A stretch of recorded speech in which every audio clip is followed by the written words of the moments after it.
तो चलो आज के सेशन में हम लोग कवर करने वाले हैं कुछ इंपॉर्टेंट क्वेश्चन पोलर और नॉन पोलर के ऊपर में। ठीक है, तो क्वेश्चन क्या है, अरेंज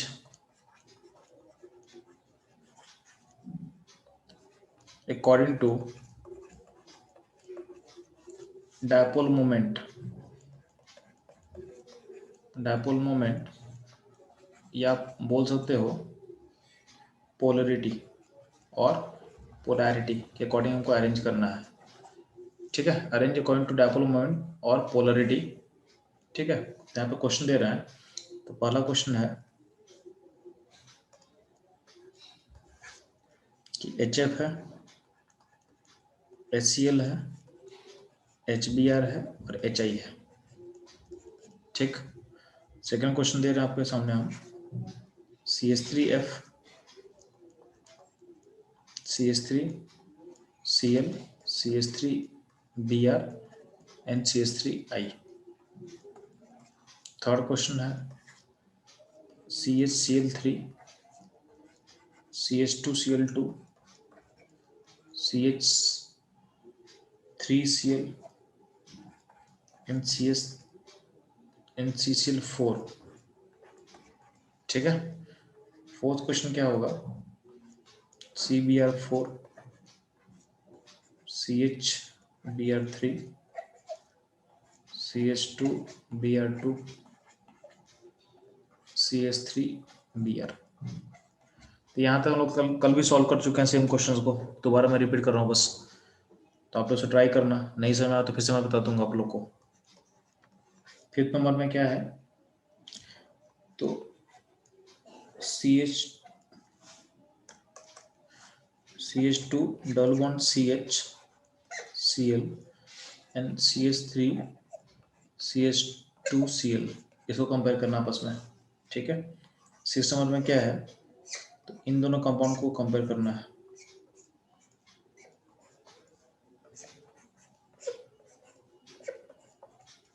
ठीक, ये was 6 नंबर। बात करते हैं 7 नंबर क्वेश्चन क्या है आपके सामने। तो बेंजीन पे अटैच कर रहे हैं हम, एक CH3 है और एक Cl है। ठीक है, इसी में हम अटैच कर दे रहे हैं। चलो, जो क्लोरीन का पोजीशन चेंज कर रहे हैं, तो अभी क्लोरीन ऑर्थो पोजीशन में है विद रिस्पेक्ट टू CH3, उसको कर दिया मेटा पे और सेम कर रहे हैं पारा पे।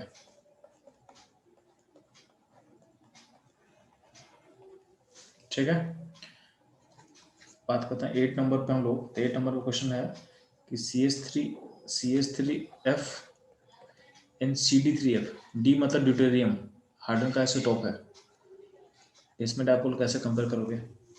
ठीक, 9 नंबर क्वेश्चन दिया हुआ है, उसमें बोला गया है NH3 NF3 का डायपोल कंपेयर करना हमको। ठीक है, 10 नंबर दिया हुआ इसके लिए,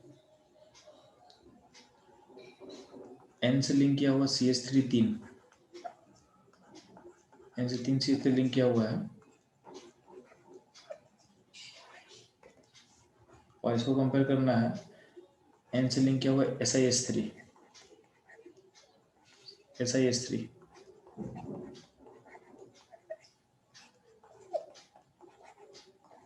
मतलब N से लिंक का CH3 और N से लिंक का SiH3, तो इन दोनों का डायपोल मोमेंट कंपेयर करना है 10 नंबर में। लास्ट क्वेश्चन जो 11 नंबर लास्ट क्वेश्चन लिख रहे हैं हम आपके सामने। लास्ट क्वेश्चन बोला गया अगर फॉस्फोरस रहेगा तो P में 3 CH3 रहेगा,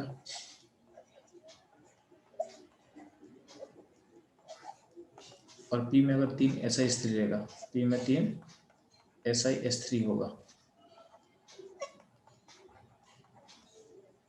तो उसका डायपोल को कंपेयर करना है, इसका डायपोल को कंपेयर करना है। तो टोटल 11 क्वेश्चन है, टाइम फटाफट सॉल्व करेंगे। जहाँ भी डाउट होगा आप पूछ सकते हो मेरे से। ठीक है, तो जल्दी फास्ट।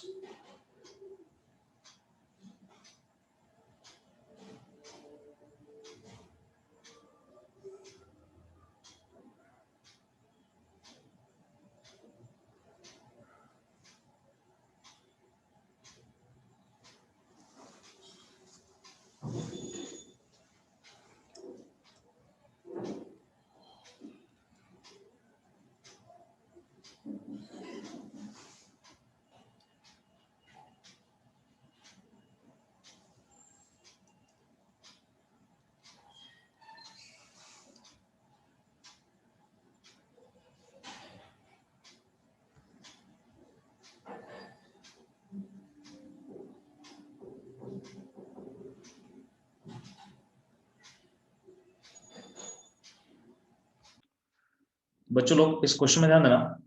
चलो इसको हम वन बाय वन लेके सॉल्व करते हैं। तो बात किया गया डायपोल मोमेंट का, तो ध्यान देना डायपोल मोमेंट एक वेक्टर क्वांटिटी होता है। तो क्या होता है, तो डायपोल मोमेंट क्या होता है, पी से डिफाइन करते हैं, क्या होता है, क्यू इंटू ए होता है। क्यू मतलब चार्ज और ए मतलब डिस्टेंस, ये होता है डायपोल मोमेंट, इस पर डिपेंड करता है। ठीक है, प्लस तो चलते हैं पहला क्वेश्चन पे। यार पहला क्वेश्चन क्या था आपके पास, फर्स्ट क्वेश्चन कि एच एफ, अच्छा इसमें जो चार्ज होता है ना, क्यू होता है, क्यू होता है डोमिनेटिंग फैक्टर, यानी क्यू को हमेशा प्रायोरिटी पहले देना, Q is dominating factor, Q is dominating factor. तो ध्यान ना, तो फर्स्ट क्वेश्चन है एच एफ है, और क्या है जी, एच सी एल है, एच बी आर है। तो जैसे से हम एलिमेंट बड़ा करते जाएंगे तो क्या जो बॉन्ड लेंथ है बड़ा होता जाएगा। बट यहाँ पे एक और फैक्टर होगा चार्ज का, तो जो जितना ज्यादा इलेक्ट्रोनेगेटिव होगा उतना ही उससे डेल्टा चार्ज क्या होगा, ज्यादा होगा। तो चार्ज का फैक्टर डेल्टा के फॉर्म में रिप्रेजेंट कर रहे हैं, तो डेल्टा चार्ज ज्यादा किस पे होगा, एफ पे, यानी एफ वाले पे ज्यादा होगा, फिर सी एल पे, फिर बी आर पे, और फिर आई पे होने वाला है। ठीक है, तो अगर बॉन्ड लेंथ डिस्टेंस का बात करते हैं, डिस्टेंस का, आपका डायपोल मोमेंट डिस्टेंस के प्रोपोर्शनल होगा और चार्ज के प्रोपोर्शनल होगा। चार्ज का फैक्टर डोमिनेट करता है, तो यहाँ पे देखो चार्ज का फैक्टर ज्यादा कहाँ होगा, तो एफ पे होगा। एफ पे क्यों होगा, क्योंकि एफ इज मोर अल्टरनेटिव, इसलिए आपका जिसमें डायपोल जब कंपेयर करेंगे तो सबसे हाईएस्ट होगा एच एफ का, फिर होगा एच सी एल का, फिर होगा एच बी आर का, और फिर होगा एच ए का। तो ये नॉर्मली ऐसा आप सोच सकते हो। सो डायरेक्टली आप लिंक कर सकते हो इलेक्ट्रोनेगेटिविटी के बेसिस पे। ठीक है, जो जितना ज्यादा अल्टरनेटिव होगा उतना ही ज्यादा चार्ज बिल्ड करेगा, तो आप ऐसा सोच सकते हैं। ये हो गया पहला क्वेश्चन। ठीक, जो सर सेकंड एक बार क्वेश्चन, फिर से समझा दो। केशव एक सेकंड बच्चा, पॉइंट है कि ये जो डेल्टा चार्ज है, ये डेल्टा चार्ज पे डिपेंडेंट होता है। तो डेल्टा चार्ज जितना प्रोड्यूस क्यों होगा, ड्यू टू इलेक्ट्रोनेगेटिविटी। तो फ्लोरीन चूंकि ज्यादा इलेक्ट्रोनेगेटिव होता है, इसलिए यहाँ पे डेल्टा चार्ज ज्यादा होगा। अब डेल्टा चार्ज ज्यादा है तो क्या होगा, उसका डायपोल क्या हो ज्यादा होगा, क्योंकि हम क्या बोले हैं, चार्ज को पहले प्रायोरिटी देना है, तो चार्ज की प्रायोरिटी बेसिस को हम बोल सकते हैं। ठीक है, तो जो जितना ज्यादा इलेक्ट्रोनेगेटिव होगा उसके बेसिस पे इसको हम अरेंज कर दिए। ठीक है कैसे, ठीक, तो ये हो गया आपका फर्स्ट क्वेश्चन। ठीक है, चलते हैं हम लोग सेकंड क्वेश्चन पे। तो ध्यान ना, तो सेकंड क्वेश्चन में क्या है आपके पास है सी एस थ्री एफ। ये थोड़ा सा जो क्वेश्चन है वो थोड़ा ट्रिकी क्वेश्चन है, इसको आपको याद करना पड़ेगा। तो सी एस थ्री एफ है, C S three C L है, इंपॉर्टेंट क्वेश्चन भी है आपके AITSC से पूछ सकता क्वेश्चन। ठीक है, तो यहाँ पे यस सर। इस क्वेश्चन में आपको ध्यान देना है कि बस आपका चार्ज के अलावा डिस्टेंस का ही काम होगा इसमें। तो इसमें ऐसा ऐसा बोला गया है कि अगर सिर्फ चार्ज के बेसिस से बात करेंगे तो चार्ज किस में ज्यादा होगा, एफ में ज्यादा होगा, फिर सीएल में, फिर बी आर में, फिर आई में, फिर ऐसा चलेगा। ठीक है, तो बस चार्ज के बेसिस पे देखें तो सी एस थ्री एफ आगे होना चाहिए था। बट बोला गया कि चूंकि डायपोल दो दो का प्रोडक्ट होता है, डायपोल क्या होता है, क्यू इंटू ए होता है। इसमें बोला कि क्यू के अलावा इसमें ए का फैक्टर भी थोड़ा सा काम प्ले में आता है। और इस ए का फैक्टर ज्यादा किस में है, तो इसमें दोनों फैक्टर को लेना पड़ेगा, चार्ज और ए को, दोनों को। तो देखा गया दोनों का फैक्टर जो कंबाइंड होता है, कंबाइंड यानी ये ऑब्जर्वेशन पे बेस्ड है, ये जो कंबाइंड फैक्टर होता है वो इसके लिए सबसे हाईएस्ट होता है, C S three C L के लिए। ठीक है, तो बस चार्ज के बेसिस बात करते एफ को आगे होना चाहिए था, बट यहाँ पे हम क्यू और इंटू ए दोनों को लेंगे, तो कंबाइंड देखा गया है कि सबसे आगे हो जाएगा C S three C L. इसको आपको याद कर लेना है, इसमें कोई लॉजिक मत सोचना आप। ठीक है, फिर होगा सी एस थ्री एफ होगा, इसको याद कर लो, ये इंपॉर्टेंट क्वेश्चन है।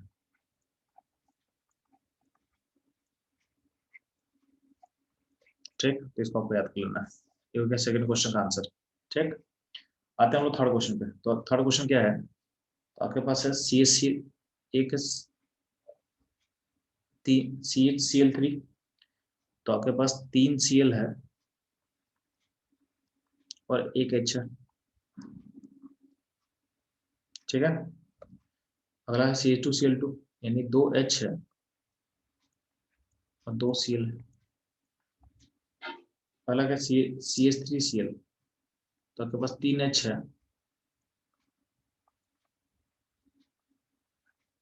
और एक सी एल है, और एक क्या, सी सी एल फोर, यानी चार सी एल है। यार हम लोग क्या सीखे हैं, अब इसमें डायपोल कंपेयर करते हैं तो इसका डायपोल जीरो होगा। क्यों, क्योंकि चारों सीएल है, नेट डायपोल क्या होगा, 0 होगा, तो ये क्या होगा, नॉन पोलर, क्या होगा, नॉन पोलर, यानी सबसे कम इसी का होगा। ठीक है, अब देखोगे इसमें जो पहला फिगर इसमें एक हाइड्रोजन है जो डेंसिटी दे रहा है, और बाकी तीनों क्लोरीन को डेंसिटी खींच रहा है, तो जो देने वाला एक है लेकिन खींचने वाला तीन अलग अलग है, तीनों का डायरेक्शन क्या है, ये अलग अलग डायरेक्शन में खींच रहा है, तो नेट समेशन कुछ कम होगा। अब देखोगे यहाँ पे 2 हाइड्रोजन देगा और 2 क्लोरीन खींचेगा, तो 2 वेक्टर क्या है, तो यहाँ पे 2 ऐसे दे रहा है, 2 वेक्टर उसको ले रहा है, और यहाँ देखोगे यहाँ पे 3 हाइड्रोजन देने वाला और 1 क्लोरीन खींचने वाला है, तो सबसे बड़ा डायपोल इसका होगा। एरोस हम दिखा दे रहे हैं कि डायपोल का साइज समझो, सबसे लार्जेस्ट होगा, इसमें कुछ इसका कुछ साइज कुछ छोटा होगा और इसका और छोटा होगा, क्योंकि नेट ये 3 क्लोरीन में जो बढ़ रहा है, ये तीनों का डायरेक्शन अलग अलग है, तो नेट इसका समेशन कुछ कम हो जाएगा। तो अगर इन तीनों को तुम चारों को जब कंपेयर करते हो, तो जो हाईएस्ट किसके लिए होगा, तो हाईएस्ट होगा जिसमें H3 होगा और हाइड्रोजन 1 होगा, यानी हाईएस्ट होगा CH3Cl का, उसके बाद होगा CH2Cl2 का, फिर क्या होगा CHCl3 का, और सबसे कम किसका होगा, CCl4 का। यानी हम बोलना क्या चाह रहे हैं, जितना हाइड्रोजन ज्यादा होगा उतना ही डायपोल ज्यादा होगा। इस बात के लिए जब भी हाइड्रोजन अटैच रहेगा और हाइड्रोजन को तुम रिप्लेस कर रहे हो, तो जितना हाइड्रोजन ज्यादा होगा उसका डायपोल ज्यादा कर देना। ठीक है, तो CH3Cl एक 3 हाइड्रोजन, 2 हाइड्रोजन, 1 हाइड्रोजन, 0 हाइड्रोजन। ठीक है, इस लॉजिक पे आप उसको याद कर सकते हो, इसको भी याद करना, ये भी क्वेश्चन इंपॉर्टेंट है। ठीक है, ये वो थर्ड क्वेश्चन। जो फोर्थ क्वेश्चन होगा सिमिलर टाइप का है, जो फोर्थ क्वेश्चन है आपका सिमिलर टाइप का, उसमें क्या है, ब्रोमीन लगा हुआ है, तो वही काम करेंगे, जितना हाइड्रोजन ज्यादा होगा उसका हाइस्ट कर देंगे, तो क्या होगा CH3Br। ठीक है, आपका होगा CH3Br, फिर क्या होगा CH2Br2, फिर क्या होगा, चलो CH Br3, और सबसे कम किसका होगा CBr4 का। इस ऑर्डर को फॉलो करना है, ये हो गया आपका फोर्थ नंबर के लिए। आते हैं फिफ्थ नंबर पे, तो ध्यान देना फिफ्थ नंबर 2 केस है ना, फिफ्थ नंबर में 2 केस है, एक है CH2 डबल बॉन्ड CHCl, और एक है CH3CH2Cl। इनका डायपोल कंपेयर करना है, तो आपको पता है कि डायपोल जो होता है वो होता है Q×A, Q मतलब चार्ज, A मतलब बॉन्ड का डिस्टेंस। अब ध्यान देना, यहाँ ध्यान देना, जैसे CH2 इसका बात कर रहे हैं, तो यहाँ पे जो कार्बन है, कार्बन का हाइब्रिडेशन क्या होगा जी, तो जिसे क्लोरीन जुड़ा हुआ है इसका हाइब्रिडेशन sp2 होगा, क्या होगा sp2 होगा, यानी ये जो आपका कार्बन है sp2 हाइब्रिडाइज है, क्या है, ये sp2 हाइब्रिडाइज है। ठीक है, और यहाँ पे जो कार्बन बात कर रहे हैं, इसमें जिस कार्बन से आपका Cl जुड़ा हुआ है, उस कार्बन का हाइब्रिडेशन क्या है, sp3 है, क्या है, sp3। आपको पता है कि sp3 का अल्टरनेटिव कितना होता है, तो इसका जो अल्टरनेटिविटी होगा 2.5 के आसपास होगा, क्या होगा 2.5 के आसपास होगा। जो sp2 होता है कार्बन, उसका अल्टरनेटिव होता है 2.75, क्या होता है 2.75। तो अब देखो क्लोरीन एटम तो फिक्स है दोनों में, अगर कार्बन ज्यादा अल्टरनेटिव हो जाएगा तो क्लाउड को पुल करने देगा नहीं, पुल करने नहीं देगा, तो जो डेल्टा चार्ज का बात कर रहे हैं, तो डेल्टा चार्ज इसमें कम बिल्डअप होगा, तो यहाँ का जो डेल्टा चार्ज माइनस है और यहाँ का डेल्टा माइनस है, उसमें चार्ज ज्यादा यहाँ पर होगा, इसका चार्ज ज्यादा होगा, क्योंकि जिससे पुल कर रहा है, तो राइट वाला जो क्लोरीन है वो ऐसे कार्बन से पुल कर, जो कि sp3 हाइब्रिडाइज है, और उसका अल्टरनेटिव क्या है, कम है, तो वहां से पुल करना क्या आसान होगा। जो लेफ्ट वाला क्लोरीन है वो पुल कर रहा है ऐसे कार्बन से जिसका हाइब्रिडाइजेशन sp2 है और जिसका इलेक्ट्रोनेगेटिविटी 2.75 होगा, यानी ज्यादा अल्टरनेटिव है। तो जो एलिमेंट जितना ज्यादा इलेक्ट्रोनेगेटिव होता है, वो क्लाउड को खींचने देगा नहीं, तो डेल्टा का साइन ज्यादा किस पे होगा, इस पे होगा, जो कि हम एरो दे दिए आपके लिए, जो कि आपको हम एरो देके समझा दिए हैं। तो पहला फैक्टर तो ये हो गया। सेकंड फैक्टर ये है, तो अगला बात करते हैं इस बॉन्ड डिस्टेंस का, कौन से बॉन्ड का, इस बॉन्ड का डिस्टेंस का। तो दोनों में सिंगल बॉन्ड दिख रहा है, बट क्या है, जो लेफ्ट का फिगर है ना, ये फिगर है, इस फिगर में एक रेजोनेंस हो रहा है, रेजोनेंस पॉसिबल है। तो इसमें क्या हो रहा है, ये जो पाई बॉन्ड है वो यहाँ का लोन पेयर के साथ रेजोनेंस कर सकता है। तो कुछ लोग शायद रेजोनेंस नहीं सुने होंगे, तो कोई दिक्कत नहीं है, अभी बस समझ लो कि हो क्या रहा है, बाद में इसको हम समझा देंगे रेजोनेंस कैसे क्या किया जाता है। ठीक है, क्योंकि इसमें जो क्वेश्चन है ना, क्वेश्चन सारा क्वेश्चन का कलेक्शन है, तो कुछ ऑर्गेनिक का कॉन्सेप्ट यहाँ पे यूज हो रहा है। ठीक है, तो आपको टेंशन नहीं लेना है, ये धीरे धीरे चीज आप यूज टू हो जाओगे। तो अभी के लिए बस देख लो कि यहाँ पे इसमें सोचना क्या है। ठीक है, तो कुछ पार्ट होगा जो ऑर्गेनिक केमिस्ट्री का हम यूज यहाँ पे कर रहे हैं, जो कि धीरे धीरे आप उसके यूज टू हो जाओगे। ठीक, यहाँ पे अगर रेजोनेंस करेंगे तो होता है क्या बच्चे लोग, यहाँ पे डबल बॉन्ड आ जाएगा, ठीक है, ये हो गया रेजोनेंस इसका, ये हो गया इसका रेजोनेंस। सॉरी यहाँ पे ऐसा कुछ होगा, एक सेकंड, यहाँ पे चाहे माइनस होगा और चाहे प्लस यहाँ पे होगा, तो ऐसा कुछ हो रहा है। अब ध्यान दो, अगर ये रेजोनेंस हो रहा है तो जो बीच वाला बॉन्ड है, जो सीएल और कार्बन का बॉन्ड है, उसमें डबल डबल बॉन्ड कैरेक्टर आ जा रहा है, उसमें डबल बॉन्ड कैरेक्टर आ रहा है। तो हम क्या बोलते हैं, जो सी और सीएल का जो बॉन्ड है वो कहीं ना कहीं जब रेजोनेंस होगा तो पीडीसी, पीडीसी का मतलब होता है पी मतलब पार्शियल, डी मतलब डबल डबल, अभी मतलब बॉन्ड, तो PDC partial double bond character को अक्वायर कर रहा है। ठीक है, तो अगर मान लेते हैं कि ये बॉन्ड का नेचर सिंगल से डबल में चेंज होगा, तो बॉन्ड लेंथ यानी जो ए का बात कर रहे हैं वो डिक्रीज करेगा, यानी सी और सीएल का जो बॉन्ड सिंगल दिख रहा है उसमें कहीं ना कहीं डबल बॉन्ड कट रहेगा, तो जो बॉन्ड लेंथ है बॉन्ड लेंथ क्या होगा, डिक्रीज करेगा, यानी आपका ए है डिक्रीज करेगा। इसमें दोनों काम हो रहा है, यानी इस फिगर में आपका डेल्टा भी घट रहा है, आपका डेल्टा भी कम है, तो डेल्टा भी कम है और बॉन्ड लेंथ भी कम है, तो दोनों का फैक्टर कंबाइन करेंगे तो डायपोल किसका कम होगा, तो लेफ्ट वाले का डायपोल कम होगा एज कम्पेयर टू राइट, यानी इसका अगर हम आंसर लिखे तो CH2 डबल बॉन्ड CHCl का डायपोल कम होगा as compare to CH3 CH2Cl से। बाकी हम रीजन बता चुके हैं, रीजन क्या क्या इसमें लिखना है। ठीक है, तो आपका आंसर होगा फाइनली। ठीक, यही चीज आप एक्सटेंड करोगे क्वेश्चन नंबर 6 में। 6 में बोला क्या था कि बेंजीन है और Cl है और यहाँ पे सिंगल बॉन्ड Cl है, तो इसमें वही रीजन फिर से हो जाएगा कि यहाँ का जो कार्बन है sp3 है और यहाँ कार्बन sp2 है, तो डेल्टा का बात करते हैं तो डेल्टा ज्यादा किस में होगा, तो डेल्टा ज्यादा आपका राइट वाले में होगा, यहाँ पर डेल्टा ज्यादा होगा, तो चार्ज इसमें ज्यादा होगा।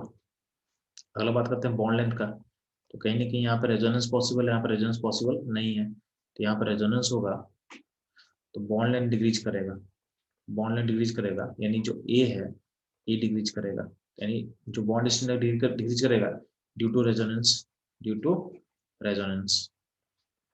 बॉन्ड स्ट्रेंथ अगर डिक्रीज करता है तो अल्टीमेटली क्या होगा, डायपोल भी क्या होगा, घटेगा। तो डायपोल में बात करते हैं, पी वेक्टर का बात करते हैं डायपोल का, तो डायपोल ज्यादा इसका होगा as compare to this figure. ठीक है, तो राइट वाले का डायपोल ज्यादा होगा एज कम्पेयर टू लेफ्ट। ये होगा क्वेश्चन नंबर 6।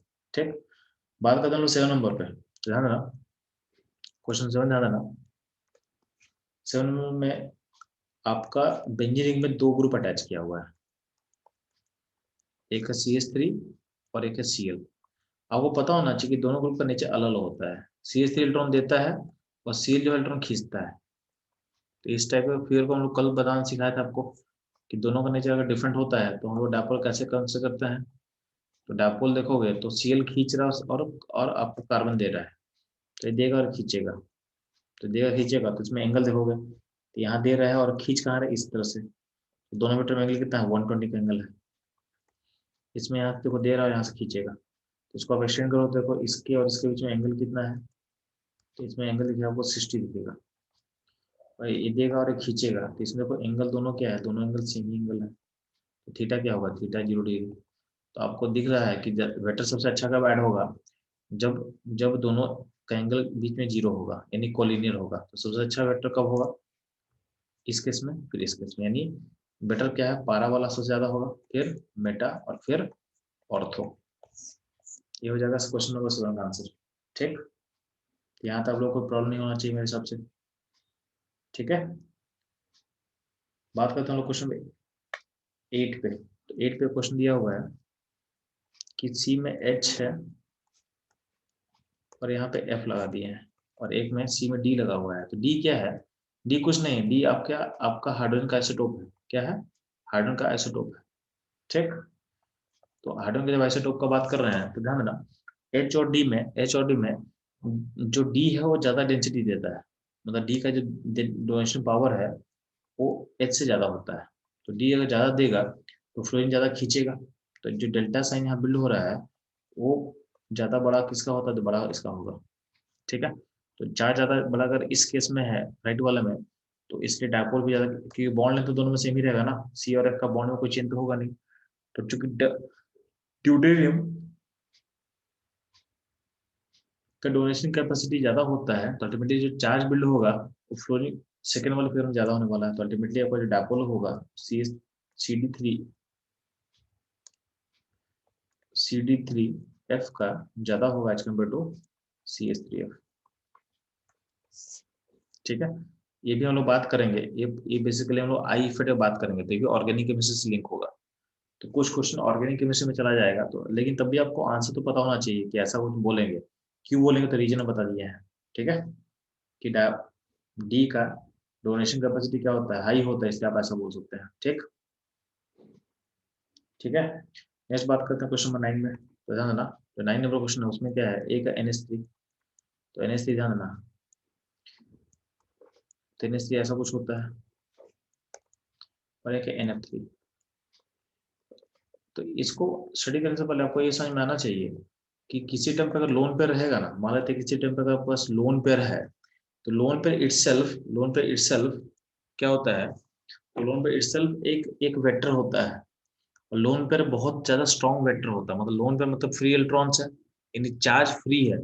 ठीक है, तो लोन पेयर इटसेल्फ एक बहुत बड़ा डायपोल मोमेंट होता है, इसका जो वेक्टर होता है काफी बड़ा लार्ज होता है। अगर हम बात करेंगे तो फ्री लोन पेयर का जो डायपोल का जो वेक्टर होता है, उसका वैल्यू काफी लार्ज होगा। तो ध्यान देना, अगर हम NH3 का बात करते हैं, तो इसका लोन पेयर का वेक्टर ऊपर की तरफ मूव किया, और H का वेक्टर सब N की तरफ मूव करा, क्योंकि N ज्यादा इलेक्ट्रोनेगेटिव होता है। तो अगर N ज्यादा इलेक्ट्रोनेगेटिव होगा तो N H का डायपोल को खींचेगा अपने साइड में, दोनों, और लोन पेयर का डायपोल ऊपर की तरफ है, दोनों का जो कंबाइंड डायपोल होता है उसे डायरेक्शन दिखा रहे हैं, तो ओवरऑल डायपोल का डायरेक्शन इतना बड़ा हो जाता है, यानी H और लोन पेयर दोनों मिला दो तो इतना डायपोल बड़ा हो जाएगा।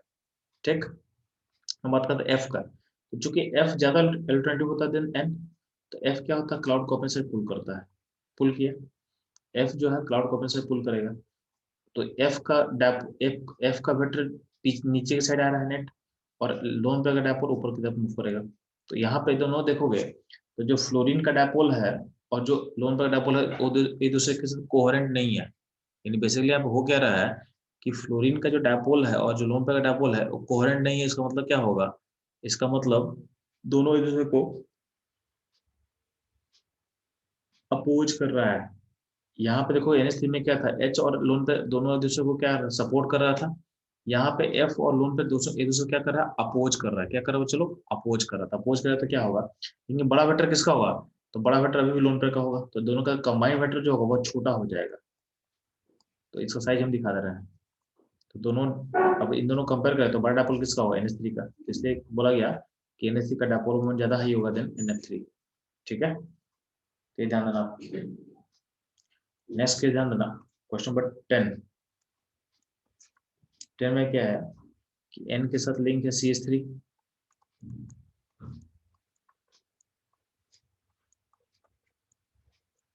ठीक है, और एक में N के साथ लिंक है SiH3। तो बहुत लोग क्या कर रहे हैं, सेकंड वाले को ज्यादा बोल रहे हैं, जो कि लग भी रहा है कि सही है। ठीक है, क्योंकि देखो सिलिकॉन लेस अल्टरनेटिव होगा, तो सिलिकॉन लेस होगा तो क्या होगा, नाइट्रोजन का जो चार्ज है बड़ा हो जाएगा, तो चार्ज के विषय सोचोगे तो यहाँ चार्ज का वैल्यू क्या हो, हाई हो रहा है। ठीक है, तो इसलिए इसका ज्यादा हो लग रहा है कि NiSH3 ज्यादा होना चाहिए था, बट ये रॉन्ग है, ये गलत है। चार्ज के बेसिस पे बात करेंगे तो ऐसा लग रहा है कि हो सकता है, बट गलत क्यों समझो यहाँ पे, तो इसका एक्चुअल समझोगे कि आपको समझना पड़ेगा, जो Ni है और यहाँ पे सिलिकॉन है, तो सिलिकॉन के पास वैकेंट ही खाली होता है जी, यहाँ पे वैकेंट ही खाली होगा, तो वैकेंट डी ऑर्बिटल खाली होता है सिलिकॉन पे, तो वैकेंट ही खाली होता है, यहाँ पे जो लोन पेयर है ना, लोन पेयर उसमें रेजोनेंस कर सकता है, नहीं उसमें रेजोनेंस कर सकता है। ठीक है, तो यहाँ देखोगे तो इसका ये यहाँ पे लोन पेयर जाएगा रेजोनेंस में। ठीक, तो रेजोनेंस में जाएगा तो अल्टीमेटली क्या होगा, ये जो N का हाइब्रिडेशन sp3 दिख रहा है ये हो जाएगा sp2, क्या हो जाएगा, sp2 हाइब्रिडेशन हो जाएगा इसका, क्योंकि लोन पे चला गया पार्ट्स पाई बॉन्ड फॉर्मेशन में, तो लोन पे हम काउंट नहीं करेंगे हाइब्रिडेशन प्रोसेस में, लोन पर जा रहा है पाई यस सर। बॉन्ड फॉर्मेशन में, उसे काउंट नहीं करेंगे, तो अल्टीमेटली इसका जो फिगर बनेगा ऐसा कुछ हो जाएगा, यहाँ पे N होगा, SiH3 हो जाएगा, ASiH3 हो जाएगा, और यहाँ SiH3 हो जाएगा, तो ये फिगर हो जाएगा ट्रायगोनल प्लेनर।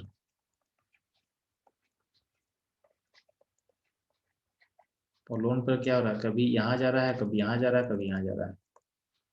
तो यहाँ जो जो तीनों वेक्टर है, तीनों सेम वेक्टर है, और तीनों वेक्टर क्या है, इक्वली इंक्लाइन हो चुका है। तो अल्टीमेटली क्या होगा, नेट कंबाइंड वेक्टर का सम इसका इधर होगा, इसका इधर होगा, इसका इधर होगा, तो नेट इसका डायपोल क्या हो जाएगा, पी नेट इसका हो जाएगा 0, यानी सिस्टम हो जाएगा नॉन पोलर।